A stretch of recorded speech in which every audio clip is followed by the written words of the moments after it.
so her initial goal was losing weight, but a big challenge was the stress of her job. So the way she managed that was eating in the evening, and turning to a lot of comfort foods and emotional eating. And it was a lot of buffering, once we sat down and really went through all of this, we recognized, okay, well, we need to start with how can you manage the stress of your job better so that you don't need to do, you don't need to find comfort in food all evening. Welcome to the Conscious Rebel Podcast with your host, Lucy Morningstar. Hello, dear Madeline. Thank you for joining me on my podcast. Thank you, Lucy, for having me. This is fun. Yeah. So Madeline is my classmate. So can you also tell us about yourself? Sure. So my name is Madeline Hardacre. I am a physician. I am a board certified obstetrician and gynecologist, and also board certified in lifestyle medicine. And I have a coaching practice that is focused on health coaching and lifestyle medicine for women that's based out of Reno, Nevada in the United States. And I really just work with women to optimize their health and their well-being in a variety of ways. And I'm also an avid trail runner and mom, and I think that kind of sums it up. Yeah, I see that you often post your outdoor photos on Instagram. Yes. It's very inspiring. Well, I live in an area that's absolutely beautiful. So I'm in the Sierra Nevada mountains, very, very close to Lake Tahoe. And so we have amazing trails and amazing beauty where I live. And so there's just really, it makes it so easy to just get out the door and jump on a trail. Have you always been like outdoor active person? Not for a very, very long time. I think when I was in medical school, so 30 years ago, almost 30 years ago, I found that if I got outside at lunchtime and just went for a short walk or a run or something, I used it a lot as my mental health care when I was younger. And so that's kind of where it started. And then I've just continued to always really enjoy being outside, moving my body in a variety of ways, but mainly on trails, going for a run. Oh, okay, cool. So it's not like it's just a habit you develop right now. It's actually pretty consistent since you were in college. And you have I've done it for a very long time. Yes. And you have been a physician for 30 years then. Mm-hmm. Yeah. So I graduated from medical school in 96. So that would be, that's a lot of math, 25 years, 30, somewhere in there. You're still practicing medicine now? Yes. So my practice now is health coaching and lifestyle medicine. So lifestyle medicine is a fairly new specialty, which is focused on using evidence-based medicine and addressing 6 pillars kind of identified as the foundations of health to prevent and reverse chronic disease. Okay. So it's nutrition, exercise, stress management, sleep optimization, social connection, which I think is amazing that they include that as one of our pillars of health. And then avoiding toxins like, not smoking and alcohol and moderation and things like that. Yeah, so that's kind of the focus of my practice now. Really important for people nowadays to know more about this kind of thing, so then we can take better control of our body, our mind and our body, right? And physical health is really a key part. If you don't have this physical body in a healthy state, what can you do, right? This is the vehicle that we use to do anything on earth. Exactly. So okay, I'll just ask you about nutrition first. Like you, I'm a vegan. And I have been eating plant-based for the last 8+ to going to 9 years. At the beginning of me going from just like a normal diet to plant-based diet, of course, there was a lot of concern. And I adopted a plant-based diet because I kind of just, not for health reasons, it was because I opened my eyes to see the cruelty in eating animals. Like, it's not that we don't know that it's an animal that we're actually eating, that the animal has to be killed in whatever human or non-human ways. But it's like, I didn't really know. You know, you say you know, but I didn't really know. But when I like really know that, oh, it is actually, then I just stopped eating meat. I just couldn't bring myself to eat animal anymore. But then because of that, I didn't come from a health motivation. So then I had to study about, oh, then do I get the nutrition, especially all my family, like no one knew about this. And everyone thought only meat has nutrients and vegetable is just something when you don't have meat, right? Then I listened to the Rich Roll podcast, and I for a few years, and then I got his books on how to make plant-based meals that's nice and also easier to make. So that I thought, all right, I'm settled, right? I'm feeling good. I have way more energy. I don't need afternoon coffee. Like, don't have the slump up and down in energy. Like I feel good, right? And also my digestion's better. I don't have stomach issues. I think we're just like really happy and healthy. Yes, it sounds like it. But then the last couple 2 years, I start to question this, just like I started questioning a lot of things the last 2.5 years. Jordan Peterson, I don't know if I've heard of him. Like, he and his daughter, their story, they were very chronically sick, like very, very sick. So we hear a lot in the vegan community is how the people adopted vegan diet and then they basically healed a lot of chronic illness. Jordan Peterson's family, his daughter got really healthy. She just started eating lamb only, nothing else. That also healed the chronic illness, like very bad chronic illness. Decided that I can't be too fixated on plant-based is the only way. There's a confusion, there's conflicting information. So what do we do? Well, you know, first of all, I think that we each have to really define what our goals are. Okay.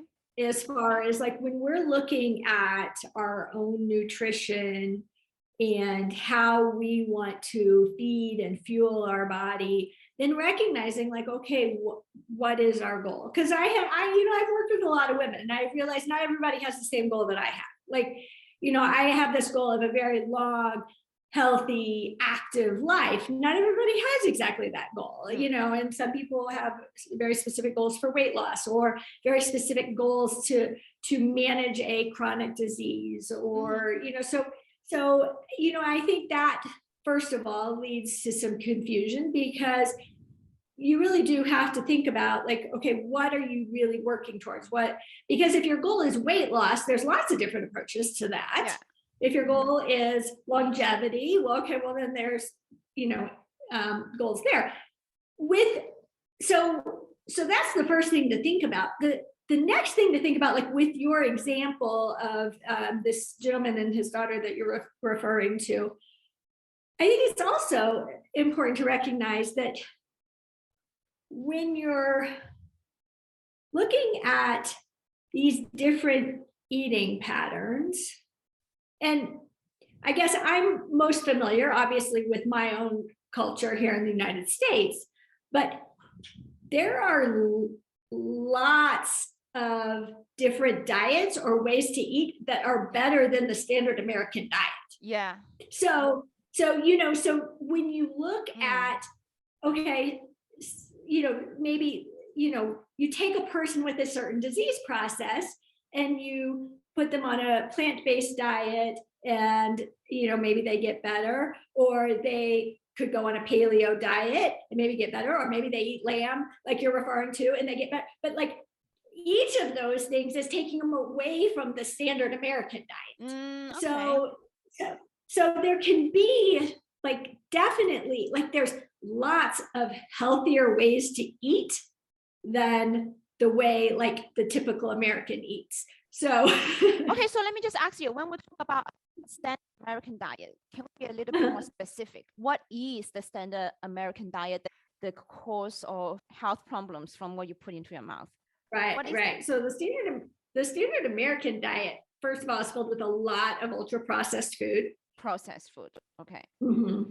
And then a lot of fast food made with, oils that that are harmful, and lots of refined sugar. So I think of it being very, very processed, high fat, high salt, high sugar.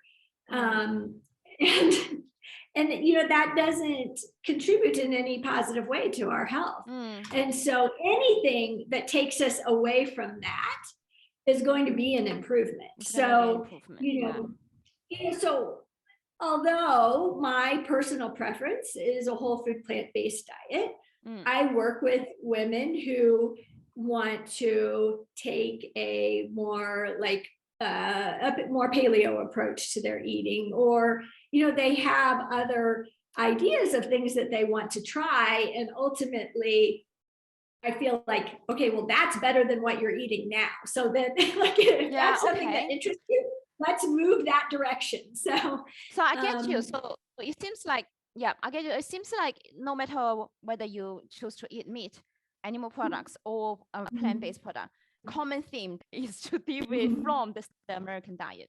Exactly.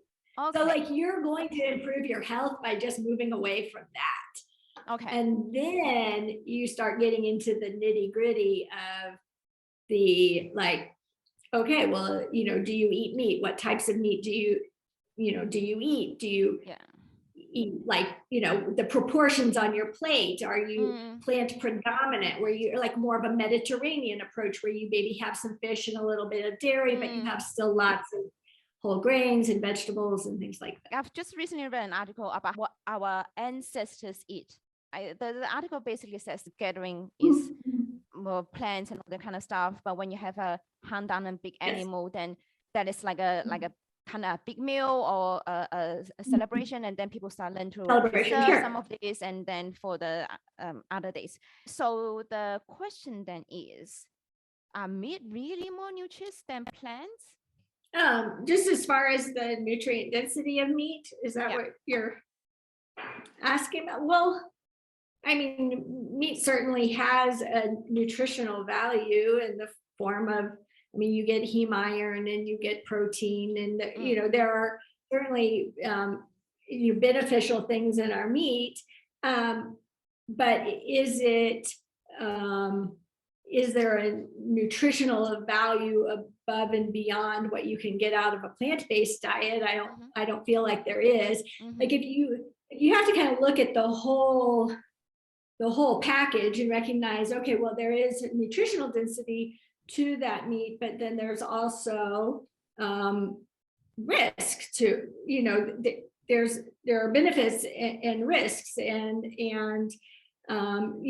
many of our meat, it really kind of depends what the source of the meat is, and is it something that was hunted, wild game that was hunted, or is it from an industrial farm? You're in the US, in a meal, right? If you eat meat itself, so say just like a steak, what are the nutrients then in a steak, and then what would be the same kind of nutrients that you also have comparable in terms of nutrient in plants, and what would these plants be? Because for people listening, have some visual in their minds what that right means.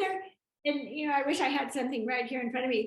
There's some great diagrams that will show visual, comparative visuals of a 6-ounce piece of beef versus okay, well, what plants would give you this similar protein composition. So I think of it as being, okay, well, there's protein in an animal source protein in that steak, there's the heme iron in that steak, there are certainly some vitamins and minerals there, but each of those, you can get a plant-based protein source, you can get a plant-based iron source, you get fiber in the plants, which you don't get in the meat. And The meat also has saturated fat, which is linked to our cardiovascular health in a negative way. So the saturated fat in like red meat or then certainly like our processed meats have other okay, issues so there. when it comes to protein, because there's a lot of question about proteins, right? I remember when I first switched to vegan diet, everyone's asking, where do you get protein? Okay, so we all know plants also have protein, you know? Right. So because otherwise, how do the herbivores get their protein? Just think about that. The animals, they have eaten all these whatever vegetable they eat, even if in terms of herbivores.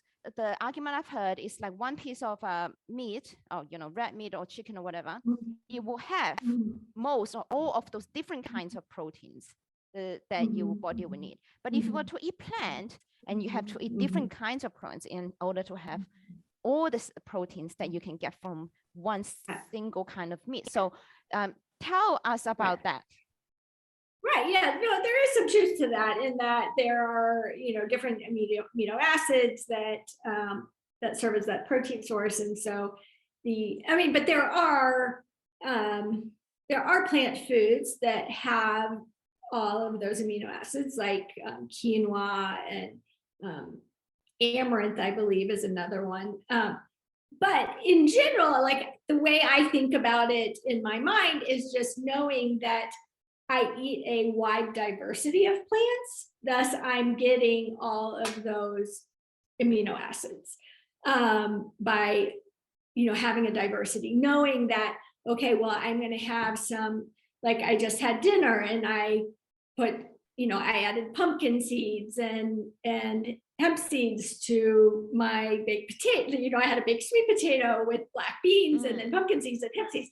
Like I'm getting a variety of those within the foods that I eat. And, and I think, could it be a problem if you just ate like garbanzo beans every day and there were like, that was your only source, then yes, you're limiting yourself to just, the types of proteins within that bean. But if you eat a variety of beans and a variety of nuts and a variety of seeds and a variety of greens and whole grains, like then you're going to get everything that you need. Yes. It's more work. I'm just being like, right? It sounds like, oh, there's more work. Here's the thing, Lucy, though. Ultimately, though, going back to what I initially said, is you have to know why you want something. And when you look at longevity and look at the scientific data for what types of food create an environment in our body where things function, where our risk of heart disease is the lowest, our risk of cancer is the lowest, our risk of diabetes is the lowest, our brain health and our cognitive function is there for a long period of time. So that's how I think about it, is just like, if you look at the whole person and what are the nutrients that they need to function and be active for the longest period of time in their life, then really the scientific data really comes back very clearly to a plant predominant approach to eat, like whole foods, meaning no processed foods or very few processed foods, and then a plant predominant approach. And so, so that's what I always come back to, like, okay, yeah, could it be more work? I don't know. I don't really feel like it is. I mean, I've eaten a meat-based diet in the past and I eat a plant-based diet now. And so, I don't feel like it's more work now that I'm familiar with the nutrient value in the foods that I eat. But, at first, of course, as you become familiar. At first definitely is. And I just also want to again mention Rich Roll and Julie Pyatt, I think this book, The Plant Power Way, that has really helped me adopt a plant-based diet. It's right, I have it right here. So yes, like that book has been it has been life-changing for me, because I got the Vitamix blender, and even just with the tomato sauce, one day you add the cashew, the next time you can add some Brazil nuts or pine nuts, and cacao nibs. Like even just with the simple pasta sauce that you make, you can, and it's so quick. Right, and once you start learning what those different things are, and you just kind of have your stash, like I have, my hemp seeds and my pumpkin seeds and some pine nuts and some cashews and some walnuts, and you just start. And then nutritional yeast is another thing that I cook with a lot. So you start just kind of pulling these things into your meals. I have all these glass jars in my in the cabinet. Basically they're just like chia seeds, pumpkin seeds, and then cashew nuts, and all these kind of nuts, and just throw them in there. I think, people, if they want to explore the plant-based diet, that would be one hurdle. It's like, what do I eat? And it's going to be really trouble preparing the meals. And I think go ahead. Yeah, you go. Oh, no, what I was going to say is I think where people can get themselves in trouble is switching to a vegan diet, but not recognizing the importance of whole foods in that. So it's not just eliminate, like if you're doing it for your health, it's not just a matter of eliminating animal protein. It's a matter of sticking to real whole foods, not ending up like with a lot of vegan junk food or ultra processed meat substitutes, because then the health benefits really aren't there per se. Like it would be better probably to have a piece of salmon and some asparagus and some brown rice versus fake vegan meat, which is good from an animal rights perspective, but it's not healthier per se. No, there is a Ritual podcast with, oh my goodness, I'm going to blank on her name, but she has a cookbook called The Korean Vegan that's very popular. And anyway, there's a great podcast interview between her and Ritual, and I loved what she said about veganism, in that she said she kind of came about it from a standpoint of like, how can I eat to simply do the least harm, like in the world? And she was like, it's the least harm to the environment, the least harm to the animals, the least harm to my health, like, and ultimately that's how she came to find that approach to eating. But I liked her explanation of it. From one point of view, I totally agree with the trying to cause least harm thing, because like that's how I actually stopped eating meat. But what I've seen since I became vegan and especially last couple of years, is how that people's good intention has been weaponized to turn the people against people. That's why, like, when I see talks about causing least harm, I become more skeptical. I don't know if you have there in Sydney. I assume you do, but I bring this up a lot to my patients, like pointing out, well, Oreos are vegan. Like you can eat. Do you have Oreos? Do you know what those are? Yeah. Like, those are a vegan food. So like just becoming vegan does not necessarily equate to health if you're eating Oreos or other just like ultra processed. Exactly. But tell us a bit about what you do when you work with clients about avoiding toxins.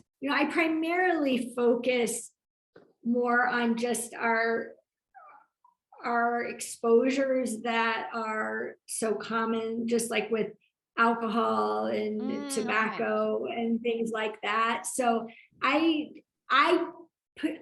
personally don't have a lot of experience in counseling people on like environmental toxins and things. Now there are some people that really take a have really taken an interest in that and understand those things better than I do. But within my own patient population, I would say kind of the main thing that I work on with people is moderating alcohol consumption. That seems to kind of be a very popular one in my culture.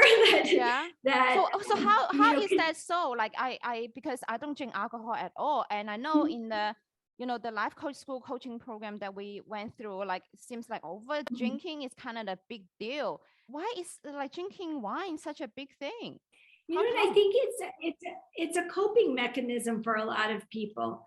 At the end of a stressful day, it's like instead of kind of dealing with the stress or the emotions of the day, then their way to handle it is they turn to, a glass of wine or 2 glasses of wine or 3 glasses of wine, like instead of handling those feelings. And it's really common where, like, at least where I am, and I only work with women, so I don't really, I know it can certainly be an issue with men as well, but I would say within, my practice, it's something that's quite common where women will turn to alcohol in the evening. And the thing is it really has multiple negative effects on their health, because not only is the alcohol itself not, like, there are certain health risks that are linked to alcohol consumption, cancer being kind of the big thing that comes to mind. And so there's that effect, but there's also the issue of it really affects people's sleep. So the quality of their sleep is really affected. Now, sometimes they drink thinking that it's going to help them go to sleep, but yet maybe it helps them fall asleep, but the overall quality of sleep is very poor. And so that has also a significant effect on their health. And then also it's, for my clients and patients that are wanting to lose weight, it's certainly extra calories. And then there's the effect of, like, once they've drank a couple glasses of wine, they're not necessarily making the best choices with their food either. So it's like one thing that affects a lot of things, a little bit like the processed food. Right, exactly. And so that's where I tend to focus on the toxin aspect, is really helping them kind of like learn to not I get what you mean, need the alcohol. in terms of your lifestyle medicine, how do you incorporate all these 6 pillars when you help a client? Because we talk about having a defined goal. So give us an idea of what it is that you do to help clients and what the results. Sure. Yeah. So first of all, like, when I'm initially meeting with them, then I really like to spend some time exploring a couple things. And the first is what they really, like, what their vision is for their health and their overall well-being. Like, not just like, okay, I want to lose weight, but what, like, get into the real specifics of that, because just changing the number on the scale isn't a very compelling thing to shoot for. When you're creating this vision of health that involves a lot more than a number on the scale, like if they're wanting to have more energy and they want to live a long, active life and be healthy for their grandchildren. Like I had one specific example, there was a client that I worked with who, she has a young granddaughter, and she said, I want to be able to teach her to drive. She was like, I want to be like active and healthy to the point where her grandmother can teach her to drive, and so that was like one of her like very specific goals. She's like, I want that kind of health. And so, but helping them really see and develop clarity around what they want their health to be. And so we spend time there and looking at what is really important to them, like really understanding the values they have in their life. And because many times there's just these issues of them just not having time, like they've been very busy in their careers or very busy raising children, and they really have not put time aside for themselves. So looking at this big picture of like, okay, well, what does this really look like? So that's definitely where we start. Now, as far as like a specific goal, I think, a fair number of people that I see are kind of come to me with an interest of losing weight.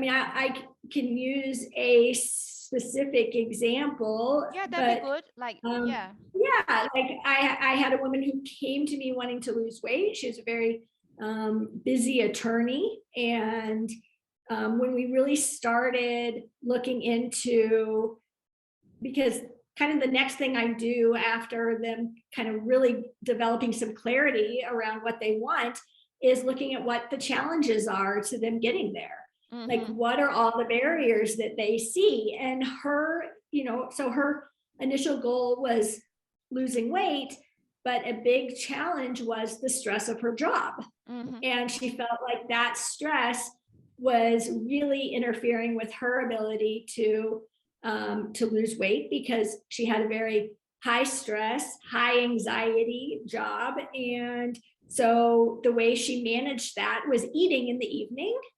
and turning to a lot of comfort foods and emotional eating.